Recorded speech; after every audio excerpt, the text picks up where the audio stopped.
our next big idea is brought to us by Claudia Kwan from NorthStar Impact Funds. It's a company in the materials sector, but it's not a miner, far from it. In fact, it is a small cap with global reach, working across a range of industry that has regulatory tailwinds and big ambitions, and it's profitable.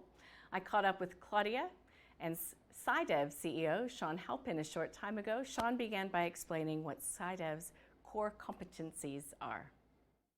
Well, what we're passionate about at SciDev is delivering innovative solutions to solve industry's most complex water problems. And like you said, we've got a wide range of products and services that we provide across multiple business units. But at its core, our businesses are very firmly water-centric, and whatever we do or whatever we provide is focused on promoting efficient use of water within heavy industry, minimizing freshwater consumption, reducing contaminated water production, and repairing legacy environmental damage as well. So we've got two operational business segments, one being chemical services, which is focused on the mining industry, oil and gas, and the construction industry. We're about making our customers better at what they do, improving their operational outputs, but also reducing their environmental and wastewater footprints. And then we have our water technologies business, which is much more hardware focused, and it's about the design, construct, operation, and maintenance of water treatment plants that are underpinned by our core technologies that remove harmful contaminants from groundwater, surface water, and liquid waste. So a big mixed bag, but very water-centric and very focused on improving and protecting our natural resources. Okay, so just let's talk about that for a bit, because in the most recent full year report, revenue up by 23%, underlying EBITDA growing to $8.8 million. I'm saying this, you don't have to remember it off the top of your head, but just to be clear, where did most of the growth in that period come from? So the growth in that period, I mean, if we look at that revenue growth, that was probably not in line with what we were expecting. We had very aggressive growth ambitions, but that improved EBITDA comes from improvement at gross margins. We saw a large transition away from providing more commodity products within our chemical services division to our core proprietary technologies, which command a much higher gross margin, and that fell straight down to the EBITDA line. So the year all in all was pleasing at a top line level, but really the story was in that improved profitability, the improved gross margins, and being able to deliver a positive NPAT for the first time in a number of years. And so I understand that you've got big clients, quite well-known clients. And when you are selling that proprietary technology, does that necessarily mean that those clients are stickier and that the margins do improve? Absolutely. So sometimes we will use a more commodity style product as a sales tactic. We'll use it to penetrate a new customer, give them a better cost position, but give them a like-for-like product, and then go on that upsell. And it's that upsell and the ability to ingrain our proprietary tech and our proprietary products in with their core activities. Like I said before, make them better at what they do, show them that operational improvement hand in hand with that environmental improvement. And they can't get those products elsewhere, so fundamentally sticky. Okay, so that is a very brief overview of SciDev and what you do across industries. Why, Claudia, is SciDev a big idea for you? It's very rare to find a company that's actually got all the stars aligned. So for SciDev, what Sean just touched on was you've got these very proprietary, so a really strong competitive moat around an area that is being catalyzed by a lot of change in regulation. And there's a huge amount of operating leverage, which talks to the margin trajectory there. So we're seeing revenues go up, we're seeing EBITDA go up a lot more. And I think that we're only at the tipping point of it. With the legacy business, which is already established, there's this whole new opportunity in the water technology space that's exciting, with a very large addressable market, and at a time where I think the stock is not actually fully factoring that in. So it's rare to get a good company and a good stock at the same time, and I think that's what we're seeing right now here with SciDev. Okay, interesting. So when it comes to the water being the core of the business, what part of that is most attractive? Because again, from an investor or a viewer point of view, it's like, well, what's so special about it? Well, I mean, I'm talking about particularly the PFAS remediation technology. Okay. I think what's really special about it is the proprietary nature around it. And it's one of the few technologies that have actually been proven and been used in industry to solve the problem, which is reaching low levels of PFAS in accordance to the current standards. So PFAS, I think we know them as sort of forever chemicals, right? So they are found in everything from our pans that we cook in, but primarily they've entered the water system through fire retardant activities and such. So this is something that the U.S. Environmental Protection Agency just this year in April has basically regulated that they have to be taken out of water supply, drinking water supply, correct? Absolutely. So it's a range, or PFAS, or these forever chemicals, are a range of man-made chemicals that have been used in a wide range of consumer and industrial products for a long, long time. Incredibly useful products with flame retardant, water repelling and stain repelling qualities. But because of how useful they are, they've been widely used, and as a result of their use have now been introduced to the environment. And the regulatory landscape is rapidly changing at the moment. We've been quite fortunate in Australia in that the Australian government has taken a very forward-facing stance on PFAS regulation, and we've been remediating PFAS within Australia for the best part of a decade. Now we're seeing the countries overseas, like Europe and in particular North America, take a much firmer stance. And as you said, we now have in the US federally enforceable regulation both on for drinking water and making sure that water coming out of the tap isn't contaminated with PFAS, but also on the remediation side as well. And the US EPA now has I suppose got the ability now to enforce the remediation of these sites and enforce solid legislation in terms of drinking water as well. So rapidly developing market, driven by a rapidly changing regulatory landscape. Okay, just to add to that, I think the World Health Organization also came out with some data to show the effects of it on the body and on soil, as well as just to touch on Sean's point, because Australia was a bit ahead globally on remediation. I think that's why it's given birth to some of the best technologies around to remediate it globally. Mm-hmm. Yeah, okay, and so that necessarily, the regulatory landscape, that's a tailwind clearly. So are you already winning contracts in the United States? You said that you've already worked in the PFAS remediation space here in Australia. In Australia, we're very firmly established as a market leader in PFAS remediation. We started our initiative in the US in terms of bringing our water technologies business and using our Fluorofix PFAS remediation technology as a spearhead to enter that market. We started that about 12 months ago. So we've been building brand awareness, we've been creating thought leadership in the space regarding PFAS, and we've been pursuing organic opportunities. We knew that was going to take time. We're 12 months down the road. We're on track with our strategy and with our ambitions, and we'd expect to see revenue being generated from the US market, but also the European market within the next 6 to 12 months. So can I just be clear? So you are not necessarily building water treatment plants that address PFAS. This is selling a product, a technology into the market. Is it the only one of its kind? Is it something that makes it unique? You know, are the competitors nipping at your heels? So addressing the first part of that, okay. We're actually doing both. So we will sell the technology or license the technology depending on the market and the application. But we do build, design, build and operate our own water treatment systems as well. And that's the primary business activity we have in the domestic market. As we're looking into the US and into Europe, there's various complexities involved with penetrating these markets. So we're looking at other commercial models to be able to accelerate that and facilitate entering those markets. But there are competing technologies since PFAS has become are gaining a lot of headlines in the paper and a lot of media attention. There's been a lot of focus on R&D in that space, but in terms of technology that is fully commercialized, has been tried and tested on various PFAS contaminated waste streams, from drinking water through to highly contaminated liquid waste, and in technologies that can achieve the lowest possible limit of reporting, I certainly feel that we're without peers, and it's that strength that is facilitating our success in entering these markets, because we have such positive runs on the board here domestically.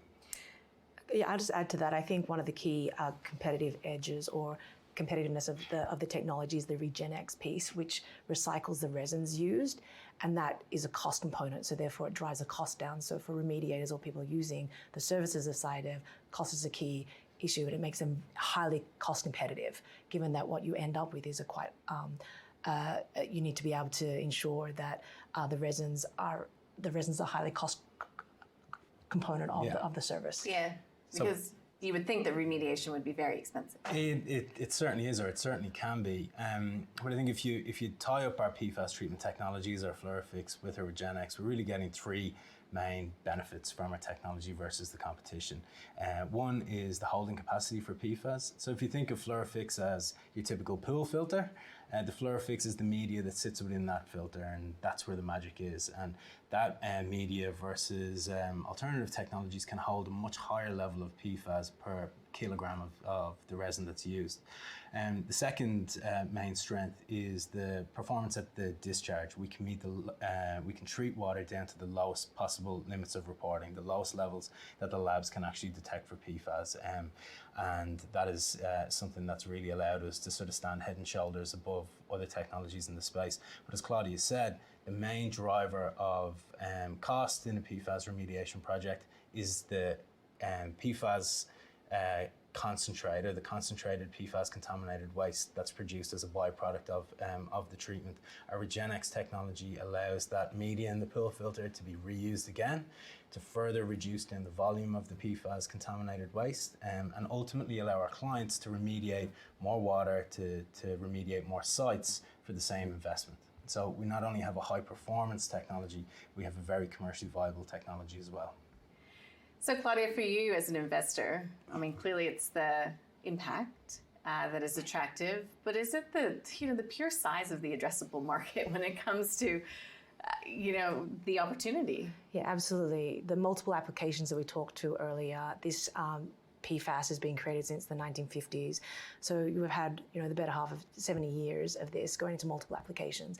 And not only in the firefighting foam, but it's in landfills. So a lot of waterproof jackets or pans, even makeup now, so that your makeup doesn't run, that any kind of waterproofing type of application. So given the multi-application nature and the bioaccumulation nature of PFAS, it was created so it doesn't break down. So therefore we're seeing it leak out into water and soil from landfills. So therefore the addressable market, potentially, if there was regulation to actually test for this, identify where it is could be most soil and waterways around any type of landfills, firefighting areas, et cetera, et cetera. And we're going on the premise that regulation is coming, if the States is anything to go by. Yeah, I know. And if you look at the States, the Biden administration has put a $9 billion bipartisan infrastructure bill for communities close to PFAS and drinking water, and that's over a period of 5 years. I think the addressable market, if we look at globally, and there has been studies to have found that it is found in 97% of human bodies or human blood, and very remote places which they would never have thought that would have been detected. It really talks to the addressable market.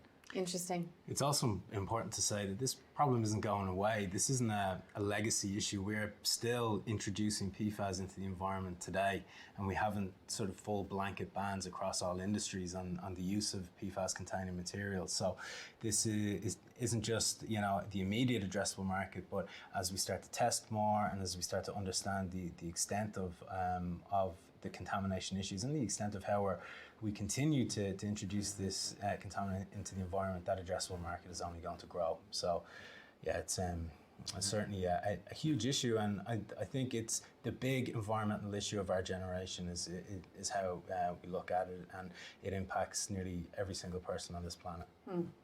So Claudia, PFAS is your main reason to invest. That's what's really attractive about SciDev for you. However, not to put words in your mouth, when we think about risks, is the diversified nature of the business attractive? The fact that it does have, other big clients in other levers that it can pull? Oh yeah, absolutely. I mean, I think that obviously Sean's leadership as well and the commercial nature of it. So you're not only solving a problem, but you're understanding that for the problem to be solved effectively, it has to be commercial. And I think that that's what Sean and the team at SciDev has actually done. They've also got a very strong balance sheet. So they're well positioned from a position of strength to be able to take the market opportunities. They've got pilot plants in North America and Europe, so it's a global opportunity. And I see it as an Australian leader. And the leader from that point is that we work quite early as a country to remediate. And so there's an identification of the sophistication around the technology and the strength, which is the legacy business that allowed the company to, it's just recently gone NPAT positive, which is normally a tipping point for stocks, because suddenly they start to come on other companies or funds screens, and you start to get more valuation. People about to kind of understand it clearer and get a clearer trajectory for that. So it's a combination of everything that they've got right now. Yeah. And you've got big plans, because I do know you've got a strong balance sheet, as you reference.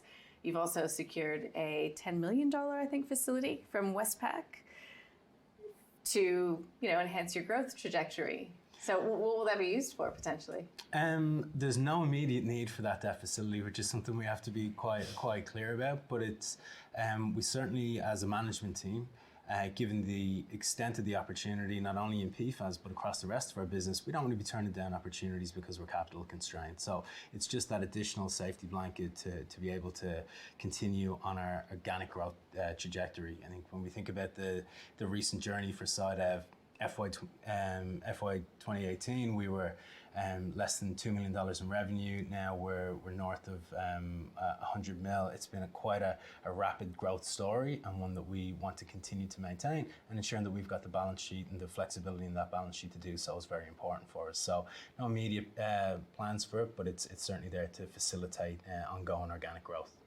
And Claudia, I think it's pretty obvious where the impact potentially would be when you're talking about forever chemicals, but I think we kind of glossed over, the fact that you've got impact in the name of the fund.